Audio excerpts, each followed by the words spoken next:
오늘 함께 은혜 받으실 하나님의 말씀은 사도행전 8장 1절에서 8절까지의 말씀입니다. 사울은 그가 죽임 당함을 마땅히 여기더라. 그날에 예루살렘에 있는 교회에 큰 박해가 있어 사도 외에는 다 유대와 사마리아 모든 땅으로 흩어지니라. 경건한 사람들이 스데반을 장사하고 위하여 크게 울더라. 사울이 교회를 잔멸할세 각 집에 들어가 남녀를 끌어다가 옥에 넘기니라. 그 흩어진 사람들이 두루다니며 복음의 말씀을 전할세 빌립이 사마리아 성에 내려가 그리스도를 백성에게 전파하니 무리가 빌립의 말도 듣고 행하는 표적도 보고 한 마음으로 그가 하는 말을 따르더라. 많은 사람에게 붙었던 더러운 귀신들이 크게 소리를 지르며 나가고 또 많은 중풍병자와 못 걷는 사람이 나으니 그 성에 큰 기쁨이 있었더라. 아멘. 큰 기쁨이라는 제목으로 말씀 전할 때에 많은 은혜 받으시기 바랍니다. 기도하시겠습니다. 사랑의 하나님, 언제나 우리와 함께 하시고 말씀을 통해 우리와 교제해 주시니 감사합니다. 우리에게 주시는 말씀을 마음 깊이 새겨서 듣는 것에 멈추지 않고 실천할 수 있게 하여 주시옵소서. 주님을 닮아가는 사람으로 변화시켜 주시옵소서. 그래서 우리를 통해 많은 사람들이 주님을 알게 하여 주시옵소서. 예수님의 이름으로 기도합니다. 아멘. 구원이 있는 곳에 큰 기쁨이 넘친다. 이것이 오늘의 핵심 주제입니다. 사도행전 1장부터 7장이 예루살렘 교회에서 교회가 세워지고 또 확장되는 과정을 보여준다면 이제 오늘 8장부터 12장까지는 유대와 사마리아와 팔레스틴 전역을 넘어 수리아 안디옥까지 복음이 확장되는 과정을 우리에게 보여주고 있습니다. 이제 사도행전 2부가 시작됐다고 할 수 있습니다. 부활하신 주님의 명령대로 복음이 예루살렘을 넘어서 사마리아와 땅끝까지 퍼지기 시작하는 것입니다. 그런데 이런 복음의 확장이 고통 가운데 시작이 되었다. 이렇게 성경은 우리에게 오늘 말씀해주고 있습니다. 1절부터 3절까지의 말씀을 함께 읽겠습니다. 사울은 그가 죽임당함을 마땅히 여기더라. 그날에 예루살렘에 있는 교회에 큰 박해가 있어 사도 외에는 다 유대와 사마리아 모든 땅으로 흩어지니라. 경건한 사람들이 스데반을 장사하고 위하여 크게 울더라. 사울이 교회를 잔멸할세 각 집에 들어가 남녀를 끌어다가 옥에 넘기니라. 아멘. 성경은 그날에 예루살렘에 있는 교회에 큰 박해가 있었다. 이렇게 말하고 있습니다. 스데반의 순교로 시작된 박해는 지금까지 사도들이 경험했던 박해와는 차원이 다른 아주 대규모의 것이었습니다. 그래서 성경은 큰 박해라고 이렇게 말하고 있습니다. 얼마나 큰 박해였는지 사도들과 스데반을 장사한 몇몇 사람들을 제외하고는 예루살렘 교회에 그 많은 교인들이 유대와 사마리아의 모든 땅으로 흩어졌다. 이렇게 성경이 얘기해주고 있습니다. 이 박해의 중심에 있던 사람이 바로 사도 바울, 이때 당시엔 사울이라는 청년이었죠. 사울이었습니다. 물론 사울만 교회를 박해한 것이 아닙니다. 한 사람이 박해한다고 해서 이렇게 대규모로 그 박해가 일어나지는 않죠. 스데반의 순교를 계기로 해서요, 유대 종교 지도자들을 포함한 많은 유대인들이 교회를 핍박하기 시작했습니다. 그들은 교회를 핍박하는 것이 하나님을 기쁘시게 하는 일이라고 생각했습니다. 사울도 그리스도교 이단이라고 얘기하면서 그 교회를 그리고 예수님을 핍박했던 것이니까요. 다메섹에서 예수님 만나기 전까지는 계속해서 이것이 하나님의 뜻이라고 생각하면서 열심히 교회를 핍박했습니다. 그래서 사울은 스데반이 죽임당하는 것을 마땅하다, 당연히 그래야 된다 생각했고요. 교회를 잔멸하기 위해서 각 집에 들어가서 남녀를 끌어다가 옥에 넘겼습니다. 여기서 잔멸하다라는 것은 황폐하게 하다, 못쓰게 만들다 이런 뜻입니다. 원래 멧돼지가 밭에 들어가서 밭과 농산물 전체를 그냥 다 못쓰게 만들어 놓는 그런 것을 설명할 때 이 잔멸하다라는 단어를 원어로 사용했습니다. 물론 이것은 유대교 지도자들의 허락하에 이루어진 것입니다. 아주 멧돼지가 달려들어가지고 논밭을 다 망가뜨리듯이 이렇게 사울이 그런 맹렬한 기세로 교회를 핍박했다는 것을 알 수가 있습니다. 각 집에 들어가서 사람을 끌어내서 옥에 넘겼다. 성경은 옥에 넘겨진 사람들이 어떻게 됐는지 우리에게 말해주지 않습니다. 그러나 지금까지 살아온 고향 그리고 내 생활 터전을 다 내버려 두고 자기가 처음 살지 않았던 그런 처음 밟아보는 그런 땅으로 흩어질 때에는 그 박해가 얼마나 심했는지 우리는 상상을 할 수가 있습니다. 분명 죽임을 당하거나 또는 죽임을 당하는 것만큼 힘든 그런 고통, 고난이 있었을 것이다. 우리가 이렇게 생각해 볼 수가 있는 것입니다. 그런데 이렇게 고난 가운데 흩어진 사람들이요, 가만히 숨어 있으면서 침묵하지 않았다는 것이 참 놀라운 일입니다. 분명히 박해를 피해서 도망을 갔는데 흩어졌는데 그곳에서 그들이 복음을 전한 것입니다. 4절 말씀 함께 읽겠습니다. 그 흩어진 사람들이 두루 다니며 복음의 말씀을 전할세. 흩어진 사람들이 두루 다니며 복음의 말씀을 전했다. 아마도 유대교 지도자들은 이러한 복음 전파를 보면서 아주 자신들이 아주 뼈아픈 실책을 했다 이렇게 후회했을 것입니다. 왜냐하면 자신들의 핍박을 통해서 자신들의 박해를 통해서 복음이 더 멀리 퍼져나가게 되었기 때문입니다. 사단은 핍박을 하면 복음 전파가 사라지겠거니 죽음이 두려워서 전부 다 예수를 믿으라 이런 복음 전파가 없어지겠거니 이렇게 생각했는데 하나님은 오히려 이 핍박을 통해서 더 멀리 복음이 전파되게 하셨습니다. 사실 예수님은 사도행전 1장 8절에서요 성령의 능력을 받아서 예루살렘과 온 유대와 사마리아와 땅끝까지 이르러 내 증인이 되라 이렇게 명령하셨습니다. 그런데 예루살렘 교회는요 아직까지 이 명령을 수행하지 않고 있었습니다. 왜냐하면은 사도들은 구약의 가치관에 구약의 세계관에 갇혀 있었던 거예요. 그래서 이렇게 생각을 한 것이죠. 예루살렘 교회를 지키고 있으면 많은 이방인들이 예루살렘 교회로 올 것이다. 이렇게 생각을 한 거예요. 자기들이 가는 것이 아니라 이방인들이 예루살렘 교회로 올 것이다. 이렇게 생각을 하고 있었던 것이죠. 예루살렘 교회를 지키면서 복음을 전하면 이방인들이 예루살렘으로 와서 복음을 듣고 구원을 받을 것이다. 이렇게 생각을 한 것입니다. 그러나 하나님의 생각은 그렇지 않았습니다.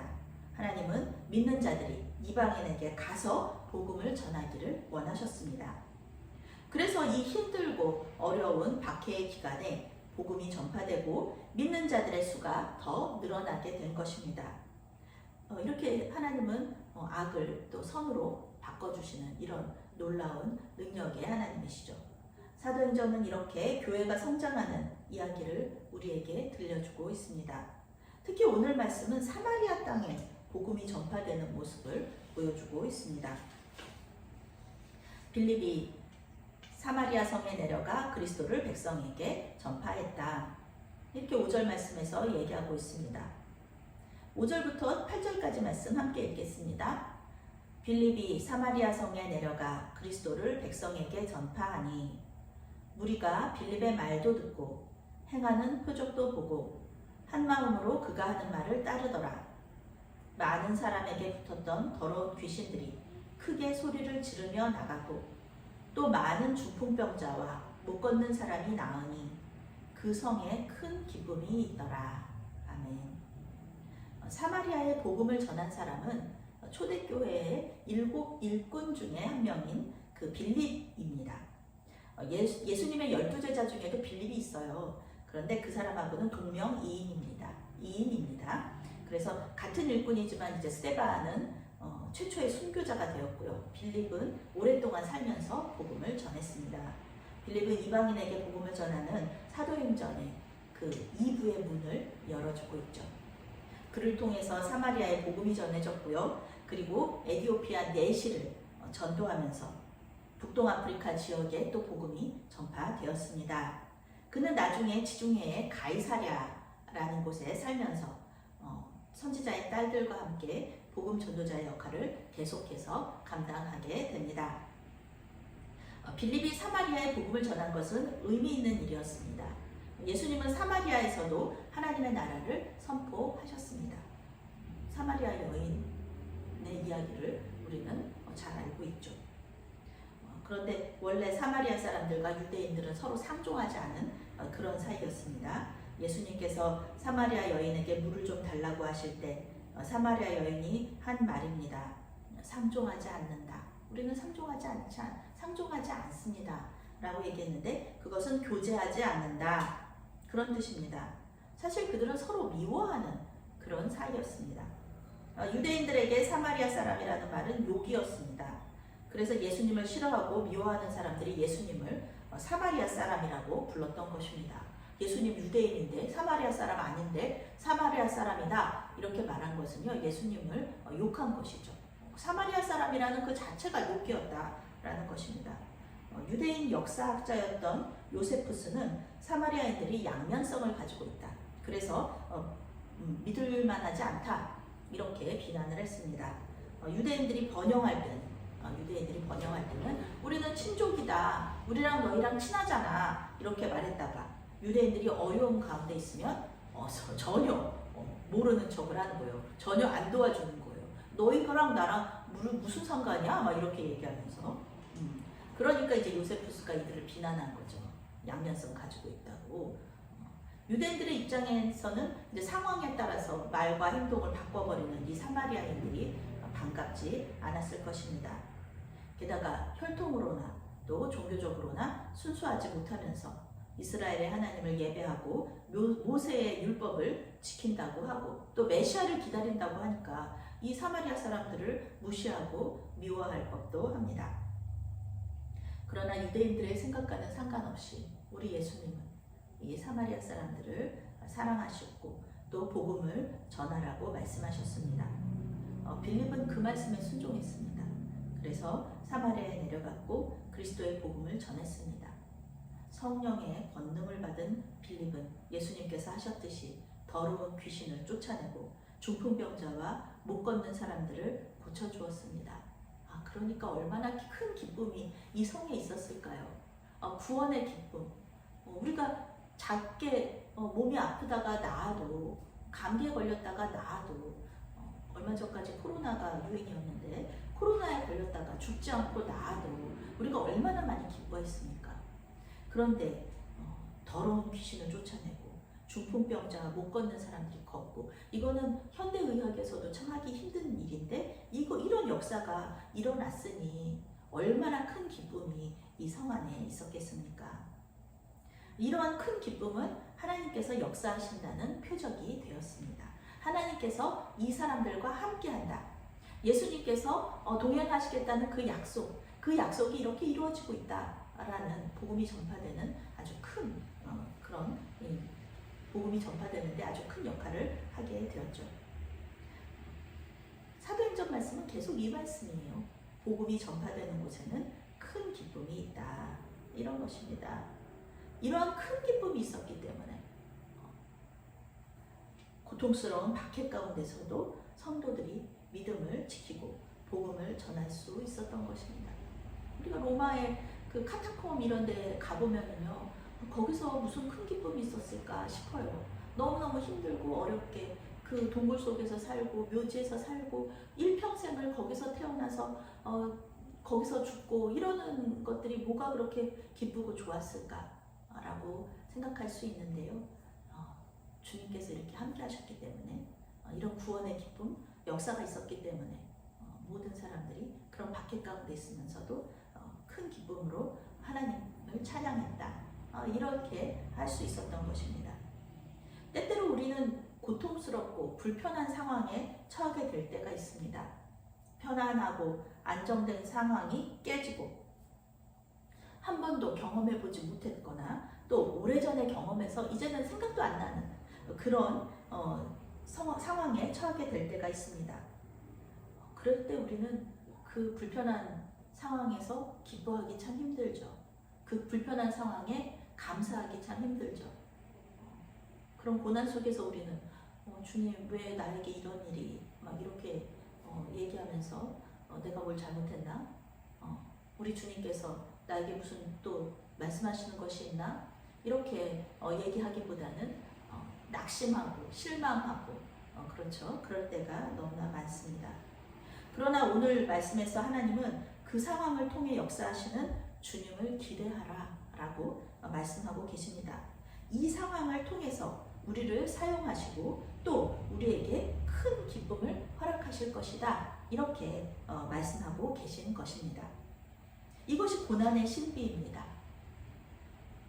16세기 기독교의 신비가인 십자가의 성 요한은 우리가 어두운 곳에 있다가 빛 가운데로 나가면은 우리 순간적으로 눈이 멀어서 아무것도 보이지 않을 때가 그렇게 있지 않습니까? 그래서 한 치 앞도 못 볼 때가 있는데 이 십자가의 성 요한은 그렇게 얘기하는 거예요. 그 상황이 바로 한 치 앞도 안 보이는 그 상황, 우리가 눈이 멀어서 아무것도 안 보이는 그 상황이 바로 빛 대신 예수님을 만나는 순간이다. 이렇게 말하고 있습니다. 우리가 가장 고통스러워하는 그 순간, 우리 하나님 어디 계시지 보이지 않는 그 순간, 그 순간이 바로 하나님을 이미 만난 그 순간이라는 것입니다. 그러니 여러분, 우리가 이러한 상황 속에 있다면 우리는 주님께 조용히 나가서 기도해야 할 것입니다. 기대하면서 우리 주님께서 이 순간이 바로 주님을 만난 순간이구나. 이 순간이 더 이상 고통하는 순간이 아니라 이제는 기뻐해야 되는 순간이구나. 이렇게 생각하면서 주님께 이유를 물어야 할 것입니다. 성령께서 내주하시는 은혜, 그것을 누리시기 바랍니다. 성령은 진리의 영이시고요. 우리에게 진리를 계속해서 말씀해 주시는 분이십니다. 우리 하나님의 생각을 가장 잘 알고 계시는 분이시기 때문에 우리가 여쭤보면 대답해 주세요. 주님께서는 환경 가운데 말씀을 통해 또 우리의 생각을 통해 답을 해 주실 줄로 믿습니다. 주님께 우리 마음과 생각을 온전히 올려드리면서 어려운 가운데서도 주님을 만나는 구원의 큰 기쁨을 누리시는 저와 여러분이 되시기를 예수님의 이름으로 축원합니다. 아멘. 사랑의 하나님, 때때로 우리는 불편하고 고통스러운 상황에 처할 때가 있습니다. 주님의 깊은 뜻이 있으시다는 것을 알면서도 그 상황이 너무 힘들어서 불평하고 낙심했던 우리의 모습을 고백하오니 용서하여 주시옵소서.